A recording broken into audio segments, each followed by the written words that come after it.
any proof for this, but I have an assumption just from my network. Like, guys might be quicker to put in entrepreneur as their LinkedIn title. And for me, I'm like, oh no, like, I don't even have an exit yet.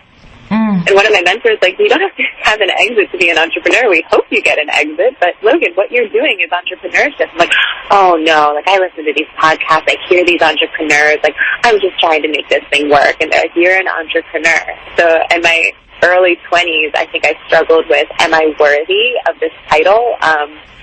I for some reason, it sounds so silly reflecting on it, but I'm hoping it's helpful for someone reading or listening that has the same struggle.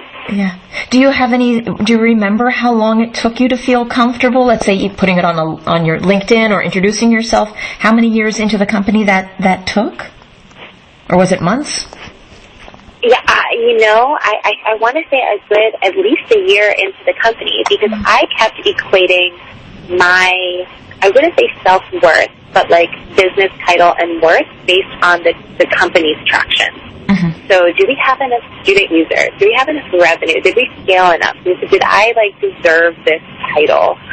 When in actuality, the growth hacking that I was doing, the financial modeling, the sales are all things that entrepreneurs do no matter what the traction is. But I kept defining the company's success on whether I was worthy to have those titles, which I think in a healthy dose is very good. Like, I think a lot of people just throw the title CEO on a card, but you really have to make it mean something. So that's very, very important. But too much of it can be somewhat toxic and counterproductive. Were you ever comparing yourself to Trevor? Did he use the word entrepreneur in an easier way, or was he faster to claim that as his own? I think the answer of comparing to Trevor would be definitely not. There was such a great, complementary dynamic that we had, because we had such different skill sets. Trevor's a brilliant creative. As majored sociology, so always thought about it, and we were always kind of playing off of each other. But I would almost say Trevor was maybe hesitant because I was hesitant. I might have hurt him a little, because Trevor has just an amazing support system at home. His mom is just a successful journalist, and he has this all-star sister. So he grew up with very strong, independent women. So I feel like he was always asking me, what do you think about this? What do you think about that? He's very bright on his own, but not the classic male co-founder you would think of. But there should be more Trevors out there for sure. Yeah. Yes. Okay, Logan, may I also ask you about your age? Did your age ever, perhaps did it ever contribute to having confidence or lack of confidence, or was this an issue that investors brought up? Yes, definitely. We started this right out of about a year and a half after college. So not only was I usually the only woman in the room, a lot of the times I was the only 20-something in the room. And I've been asked, okay, you're obviously in sales. How long have you worked for the company? And I try to play it off like it's a compliment. Oh, thank you for thinking I'm great at sales. No, I'm a co-founder. Oh, okay, so where are the adults in the room? We got asked that by a potential investor once. Literally, that was said? Where are the adults in the room? Yeah, I mean, I don't want to waste your time with the crazy remarks that I've gotten, but yeah, there's been some insane statements made that, again, I want to say glass half full. You weed them out early before any sub-docs are signed. You don't have to work with those kind of people, or you try to seek understanding. And some people who have said some interesting things, I asked for clarification or was kind of sarcastic back.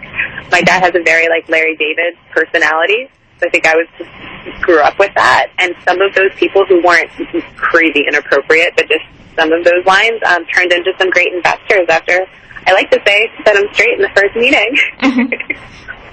And these crazy comments, were they usually focused on age or other things, gender or maybe race? Age, gender, all of the above. We've had an investor ask Trevor how many of his friends died growing up, which we thought was extremely inappropriate and strange. We've had, I don't know if this is the focus of the book, but I'm fine with sharing it. Like, I remember pitching once, and an investor said, I'm sorry, it's hard to concentrate with anyone that's bigger than a C cup. And I was just disgusted. That's not the one I changed, you know? But what I'm proud about is I just said, that's completely irrelevant, and kind of just looked at him, and he's like, oh, take a joke. But then we wound up leaving. I didn't storm out, but we didn't entertain it, not even like the fake laugh. Another one said, your card says CEO, but you're like a Barbie. Who really runs this company? As if it was like a compliment. So it's one thing that line is so inappropriate, but it was almost like he was saying it like that's what I wanted to hear, or being a Barbie was more valuable to me than looking like a CEO. Mm-hmm. Which is really warped, to even say what looks like a CEO. Mm-hmm. So again, there are ways to overcome these things. There are horrible comments sometimes. I guess people think if you're young, or it's, oh my gosh, there's a woman in the room this time, let's see. But this was before all of the very brave, like, Me Too movement and stuff. Mm-hmm. When some of these comments would happen, would there ever be another investor in the room who would challenge the person who said that, like that's inappropriate, or was it always just allowed to? And you know, I think I'm going to go with allowed from lack of countering. You know, there was no one like chiming in saying and cheering him on, mm-hmm. but the silence itself is kind of saying that's okay. Yeah. We did have one when someone was just blatantly being inappropriate. One of the partners who walked us out to the elevator apologized. That was nice, but not in front of the other partner.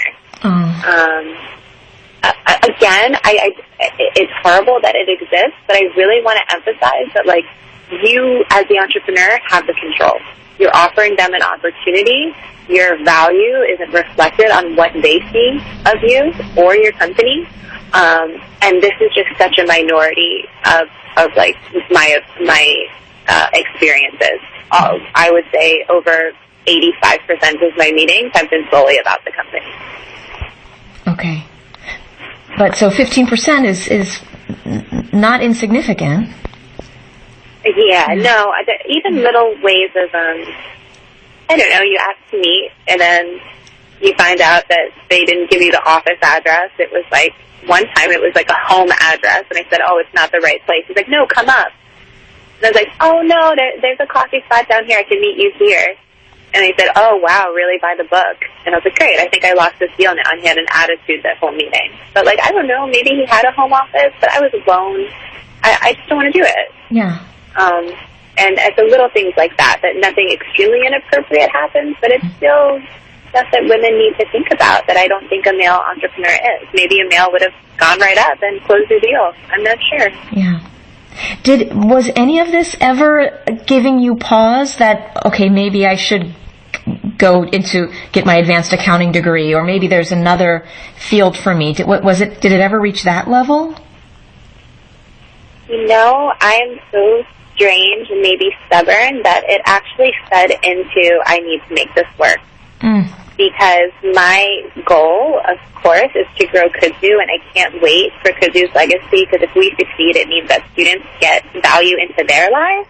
But I cannot wait to become an investor, and I don't want to say solely invest in women, but a large percent of my portfolio will be women-led companies for sure. Mm-hmm. You're thinking ahead to an exit and spending a lot of your time as an investor? Very much so. Very much so. Kudzu's exit strategy would be a potential acquisition target. We have a lot of work to do before then. Mm-hmm. But I mean, I'm 28, so I'm looking forward to the next era of my life. Hopefully I'm still involved in Kudzu, and hopefully there's a successful exit, which I strongly believe in. But with that, I think there's even more of a responsibility to invest in quality and especially female-led companies. Mm-hmm. Wonderful. That I applaud that. I'm excited to check back with you in 20 years and see all that you've changed. And you know, just thinking about your Kudzu growing, I love the company name, and I'm curious whose idea that was, and because I feel like it's fast